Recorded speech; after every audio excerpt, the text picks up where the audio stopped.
Assalamualaikum warahmatullahi wabarakatuh.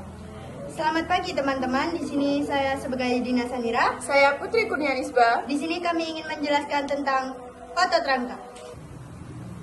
Otot rangka merupakan otot yang melekat pada tulang dan dapat bergerak secara aktif untuk menggerakkan tulang. Fungsi otot rangka selain sebagai alat gerak aktif juga untuk menopang dan mempertahankan postur tubuh dan juga untuk bisa memproduksi panas. Otot sendiri memiliki beberapa sifat seperti 1. Kontraktilitas, yaitu dapat berkontraksi dan juga merenggang. 2. Eksitabilitas, yaitu dapat merespon rangsangan. 3. Ekstensibilitas, yaitu dapat merenggang. 4. Elastisitas, yaitu dapat kembali ke bentuk semula. Nah, bagaimana dengan struktur otot rangka seperti yang kalian lihat?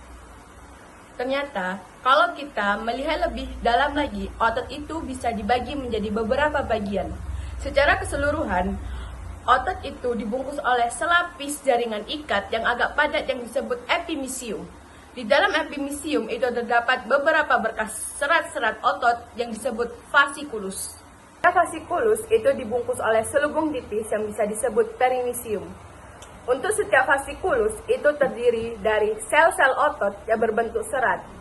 Otot rangka ini berbentuk serabut halus yang panjang dan banyak mengandung mitokondria serta memiliki banyak inti sel yang berbentuk lonjong yang bisa kita sebut miofibril. Di miofibril ini terdapat unit-unit struktural dan fungsional terkecil dari kontraksi otot pada miofibril yang bisa disebut sebagai sarkomer. Nah, miofibril itu terdiri atas protein filamen yang disebut sebagai miofilamen dan berfilamen yang tebal atau bisa kita sebut dengan miosin. Dan ada miofilamen yang tipis atau disebut sebagai aktin. Kombinasi miofilamen tebal dan tipis ini menunjukkan adanya pita gelap dan terang seperti lurik sehingga otot rangka bisa kita sebut sebagai otot lurik. Untuk satu unit sarkomer dibagi lagi menjadi beberapa bagian, yaitu kalian bisa lihat di gambar ada garis Z yang membatasi setiap unit sarkomer, kemudian di tengah itu ada garis M. Nah, dalam sarkomer itu terdapat zona yang hanya terdiri atas aktin atau filamen tipis yang bisa kita sebut sebagai pita I, yang kemudian ada daerah yang berisi aktin dan juga miosin yang bisa kita sebut pita A. Kemudian ada zona kontraksi yang kita sebut sebagai zona H. Bagaimana struktur aktin dan juga miosin? Dan di sini saya tampilkan ada struktur aktin. Nah, di aktin ini sendiri ada beberapa komponen. Yang pertama ada troponin yang merupakan protein kompleks yang melekat pada tropomiosin.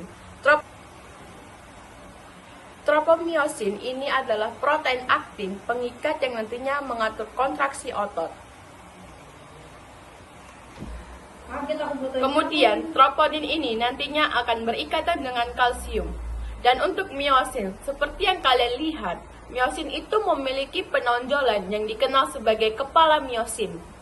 Selanjutnya, kita akan membahas tentang tahapan mekanisme kerja otot.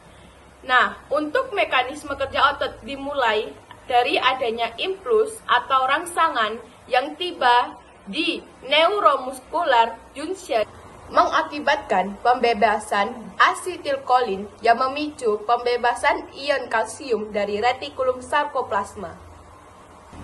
Selanjutnya, meningkatnya ion kalsium ini dapat menyebabkan ion terikat pada troponin. Troponin adalah bagian dari aktin sehingga mengakibatkan perubahan struktur dari troponin tersebut. Ini menyebabkan daerah aktin tropomiosin semulanya itu tertutup oleh troponin, jadi terbuka untuk situs pengikatnya. Hal tersebut membuat kepala miosin mampu berikatan dengan filamen aktin dan membentuk aktomiosin. Kemudian terjadinya hidrolisis ATP menjadi ADP dan fosfat sehingga membebaskan energi agar kepala miosin dapat menarik aktin ke dalam dan juga melakukan pemendekan otot. Hal ini terjadi di sepanjang miofibril dan sepanjang sel otot. Untuk kontraksi otot dapat ditandai dengan pemendekan otot. Miosin akan dapat terlepas dari aktin dan juga jembatan aktomiosin apabila molekul ATP itu terikat pada kepala miosin.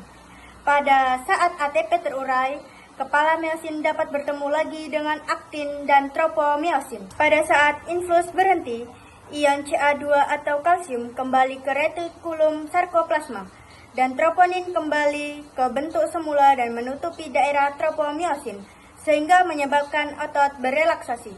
Untuk mekanisme kerja otot dapat disebut sebagai sliding filament. Disimpulkan saat otot berkontraksi, zona H dan theta I akan memendek sehingga sakromer pun akan memendek. Sebaliknya juga dengan relaksasi, zona H dan theta I akan memanjang dan zona A akan menetap. Untuk melakukan suatu gerakan, diperlukan kerjasama lebih dari satu macam otot. Otot tersebut ada yang saling mendukung dan juga berlawanan. Berdasarkan sifat kerjasamanya, yaitu ada dua macam otot, yaitu otot antagonis dan sinergis. Otot antagonis merupakan otot berlawan arah, sehingga menyebabkan gerakan berbeda arah. Contohnya yaitu otot bisep dan trisep. Untuk mekanisme kerjanya, pada saat mengangkat lengan, otot bisep akan berkontraksi dan otot trisep akan relaksasi.